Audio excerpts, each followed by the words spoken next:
Punta po tayo sa immigration. Immigration. Doon sa Miss Alice Go, remember that we have talked about yung mga nahuli na mga 323 na mga Chinese sa Baofu. And remember that sabi ko sa iyo na kung may kilala ka sa immigration and you attended a Christmas party kay Attorney Carlos Capulong. Yes po, Your Honor. And you told me na kilala mo siya. At ikaw yung guest speaker sa Christmas party. Your Honor, I was invited. Hindi naman po talagang guest speaker po. Pero you are special kasi nga, hindi nga ako naiimbita dun. Ikaw naiimbita. Sorry ako. Okay. Mr. Attorney Carlos Capulong, gaano mo kakilala si Alice Go? Good afternoon, Your Honor. Yes, good afternoon. Good evening. Good evening, Your Honor. Mag-good morning na. 30 minutes na lang. Yes, sir. Gaano mo kakilala si Miss Alice Go? Good friend, Your Honor. How good is the friendship?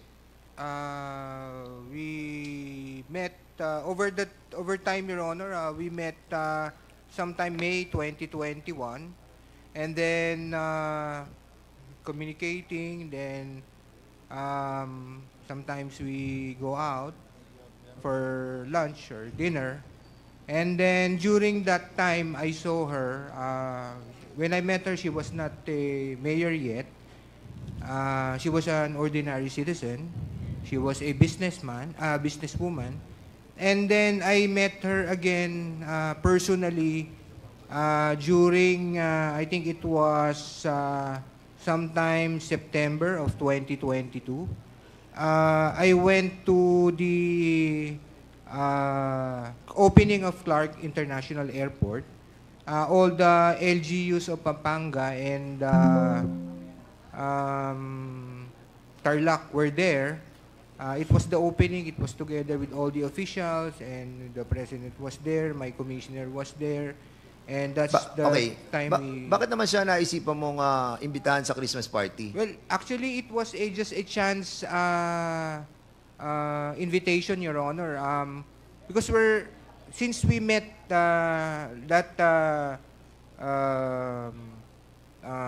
September, then we talked, and then we had Attorney Capulong, ano mga pinamigay ni Alice Go during the Christmas party? Actually po, I cannot remember, Your Honor, because I did not even ask her to bring anything. Pero those who were there told us na namigay siya ng ampaw. Actually, hindi po totoo yun, Your Honor. Okay. Sige. I asked them again. You are under oath, Attorney Yes, Your Capulong. Honor. Yes, Your Honor. Are you the former Port Operation Division? Ikaw namamahala ng mga airports and seaports sa buong Pilipinas mula 2019 hanggang 2022? No, Your Honor. I was appointed or designated, Your Honor, 2021 March, and then until 2023 February, Your Honor. So 2021 ka hanggang 2023 February, Your Honor. na Port Operator Division. Operation Division. Yes, Your Honor. Ikaw ang chief. Acting Chief, Your Honor. Acting chief.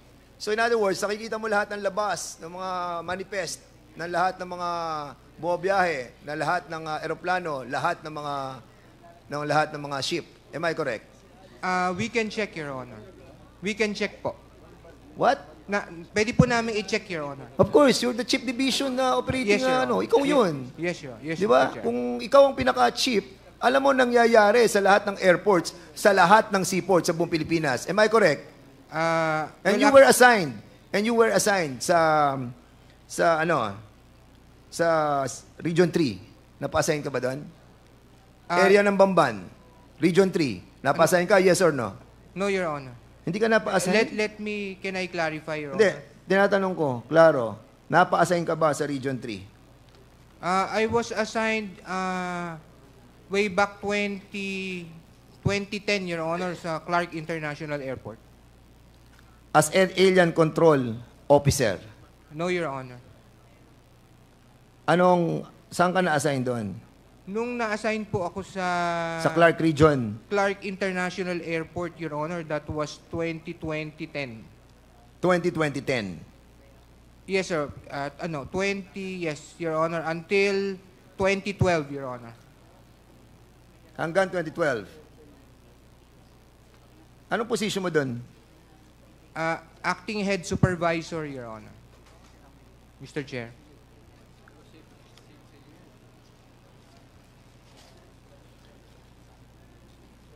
You have a law firm, attorney?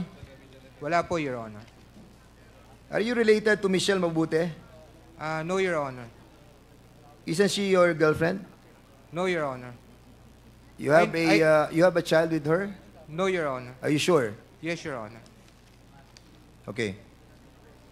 I want to make it sure. Right now you are suspended, am I correct? Yes, Your Honor. Why are you suspended? It stemmed for a case that a visa that I prepared and reviewed two visas, Your Honor, that I prepared and reviewed, and then it was approved by the Board of Commissioners, and then after post-audit, Your Honor, it was determined that there was a problem with regard to, I'm not sure, Your Honor, with the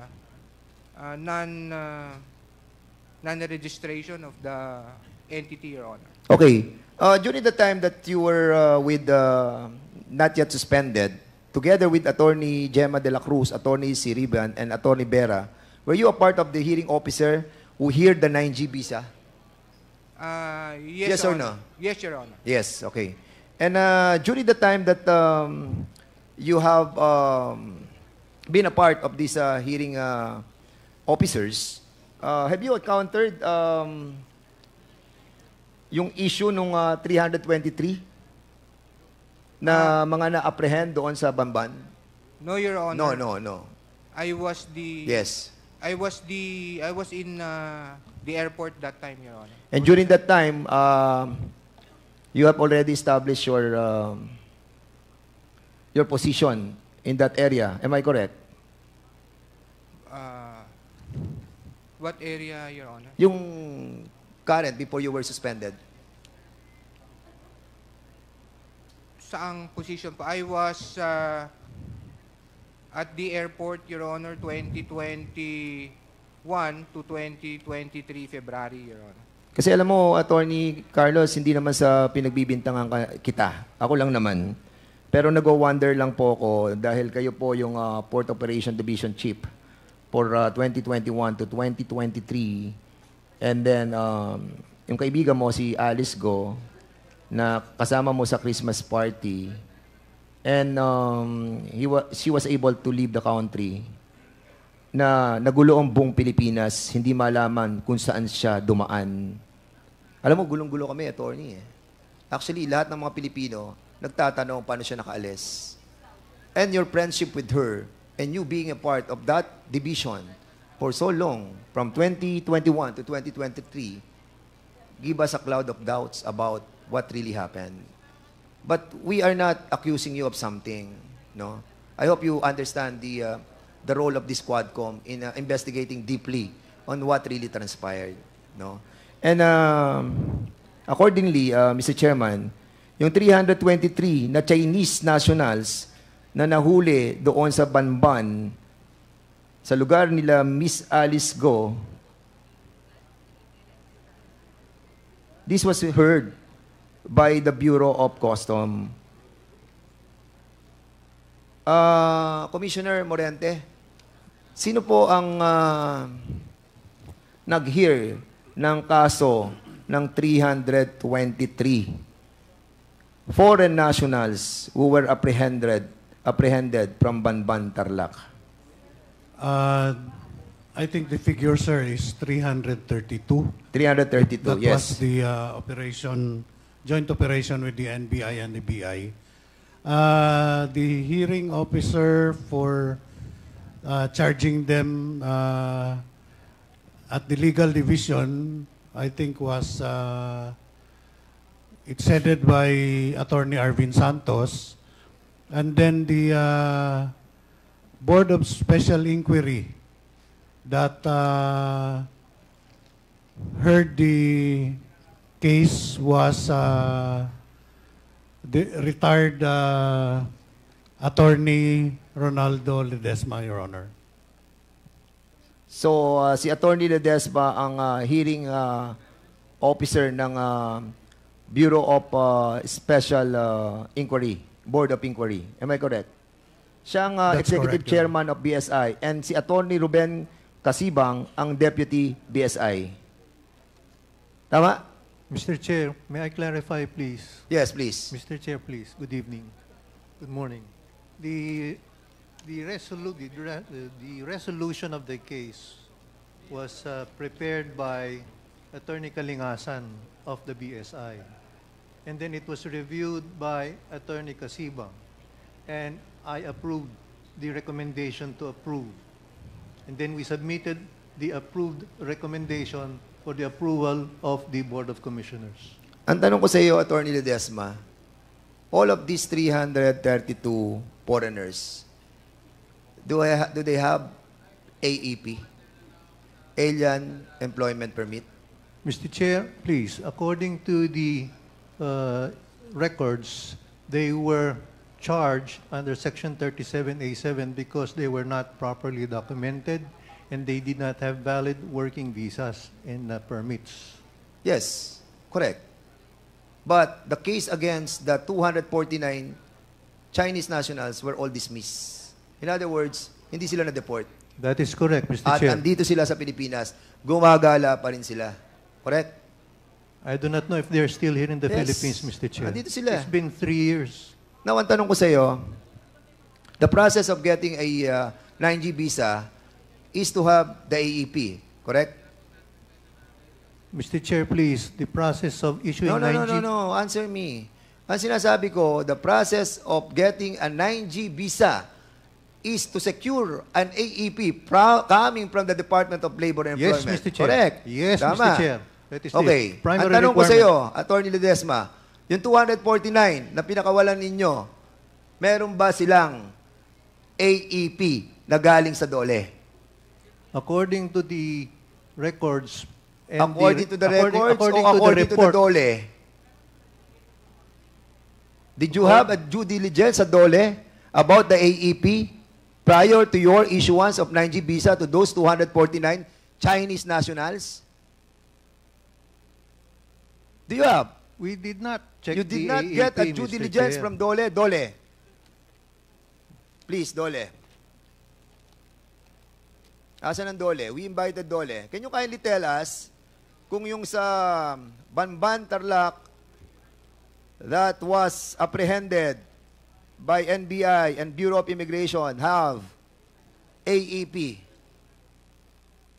How many AEPs did you release for Hongshen?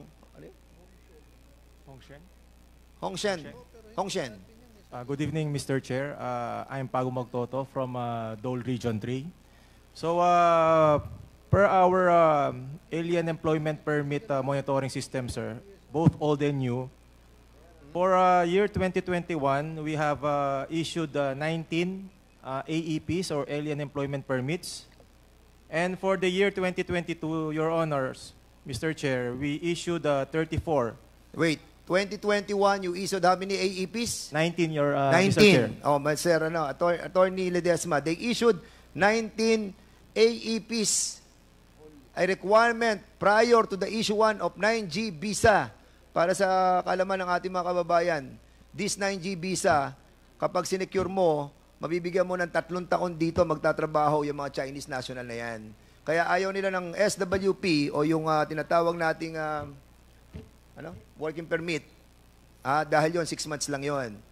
And AEP is one of the requirement of the 9G visa para makapagtrabaho dito yung mga Chinese na yan. And, of course, dapat, kung magtatrabaho sila dito, priority natin ang mga Pilipino. Pero hindi pinaprioritize. Saan ang galing, Attorney Ledesma? Kung 19 lamang ang nakuwang nabigay nilang AEP doon sa Hongshen, yung nahuli doon na 332, pinakawalan nyo yung 249, okay? Saan ang galing ang AEP nila?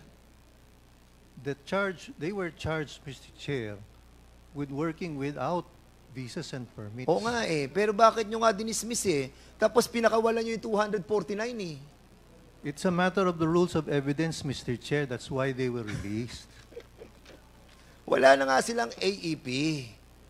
Di ba? Sinasabi na ng DOLE, 19 lang ang AEP. Yung 249 na dinismiss nyo, pinakawalan nyo. Wala silang AEP.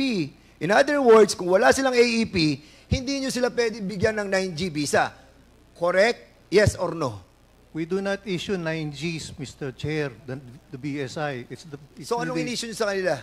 The 9G visas are issued by the Board of Commissioners through the legal division. Of course. Not the BSI. At dumadaan yan sa Board of Inquiries, of Special Inquiry. Don't fool me. Dumadaan sa Board of Inquiries No. yan. Dumadaan sa AEPs, inyo.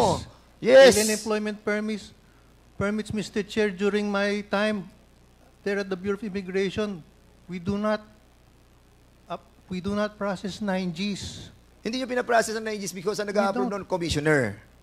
The 9G visa applications are processed by the legal division. Legal division, Yes. and then, saan siya dadating? Dadaling siya sa, bago siya dumating sa, sino pumipirma sa kanila? Mga commissioners, correct? Yes, Mr. Chair. And you are one of the commissioner.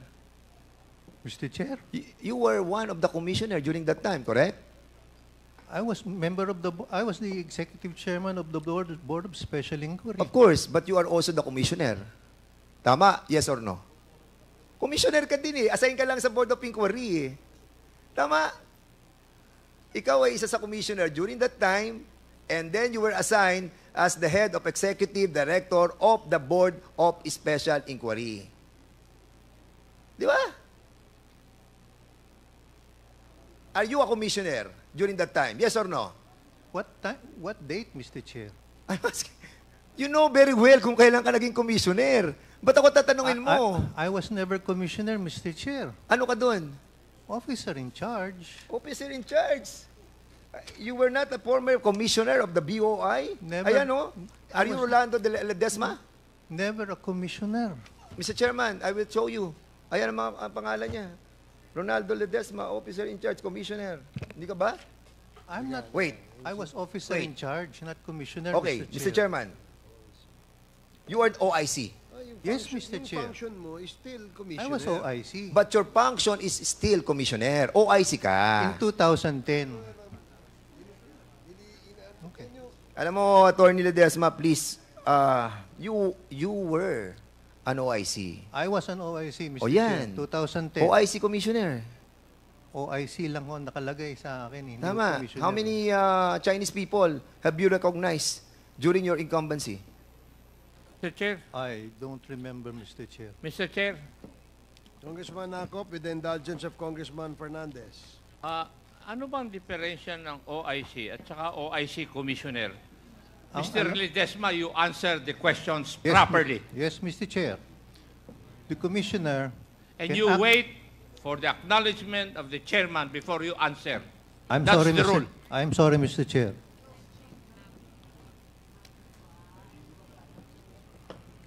Okay, proceed. The Okay. office, Tanong ko, are you asking something? No. Let him reply first. Sige, what is your response? an officer in charge has limited powers, Mr. Chair. He cannot perform acts concerning policies. He operates only on the basis of running the daily affairs of the office. But the commissioner can implement policies, serious policies and guidelines.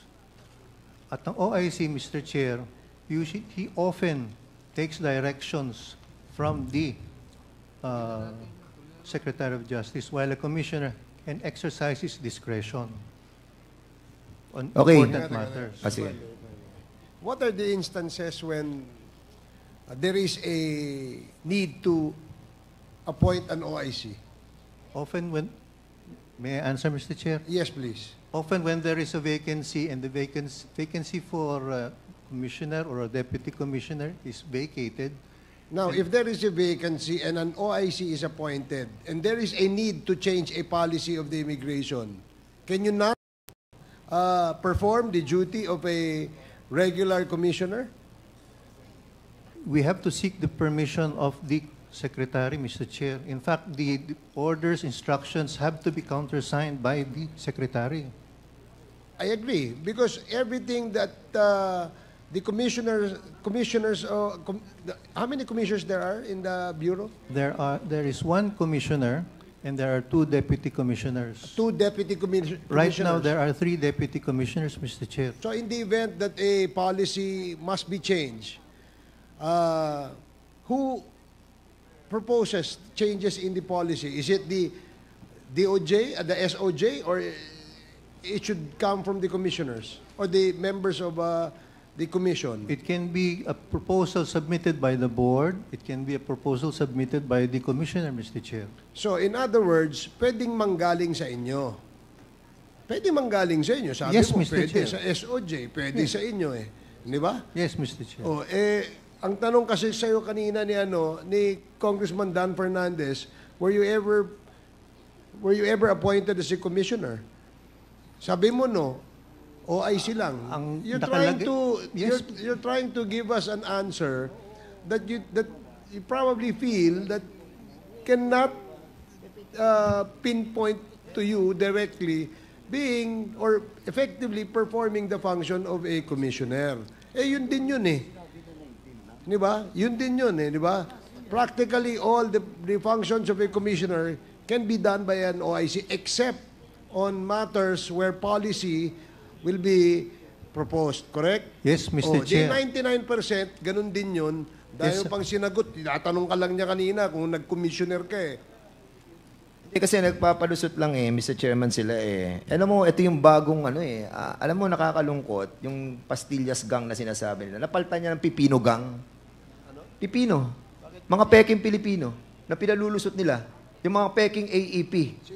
Na wala naman silang in-issue na AEP Ang Dolly 19 lang Tapos, meron doon, may AEP, nakalusot, dinismiss nila yung kaso, pinakawalan nila 249 ng mga Chinese, na ngayon kasalumuhan natin, yung mga foreigners na yon.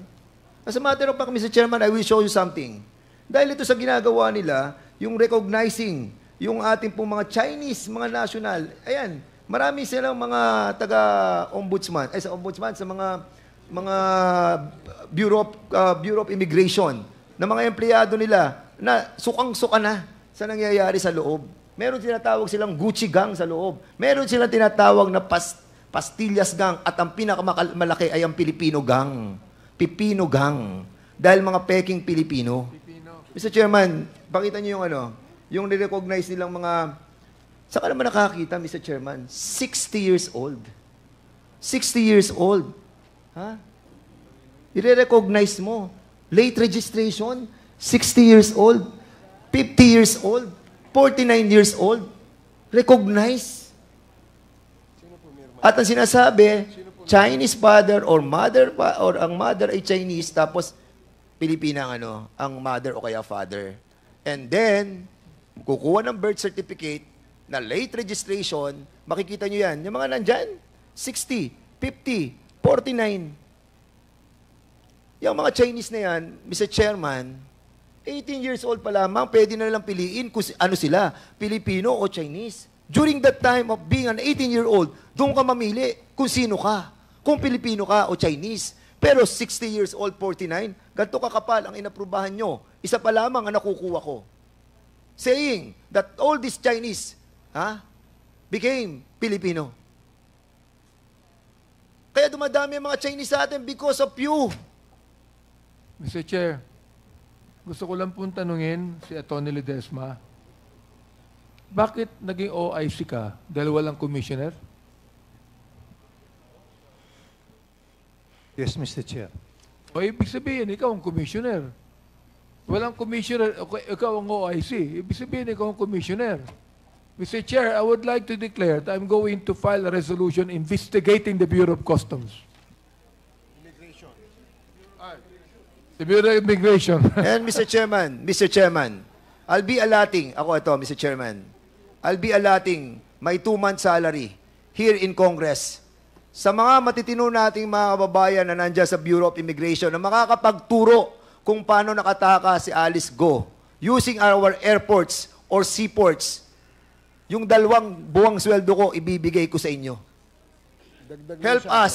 Help us. This Ayun mo Quadcom bibigay. is serious in cleaning our government. Join us, Mr. Chairman. Mr. Chair, kayo na mo bibigay. Hindi, sa makakapagturo kung paano nakataas. I'm pretty sure, Mr. Chairman, because I have checked the CAAP. Ang CAAP, meron silang mga biyahe papunta ng Kota Kinabalu, papunta ng Singapore, na galing sa Clark, galing sa Subic, galing sa Palawan, walang passenger. And they know the ports. They know the seaports. They handle the division of checking those flights going out and going in. Maluluwag ang mga seaports natin. Maluluwag ang mga airports natin. And our people, hindi lahat sa immigration, thank you to all those immigration officers and employees who are faithful to their duty. But, to those who are bad eggs, sorry, pero magkalaban tayo. Linisin natin ang gobyerno, tulungan ninyo ako, 2 buwan na sweldo ko, ibibigay ko sa makakapagturo kung paano nakataka si Alice Go with the help of our immigration officers.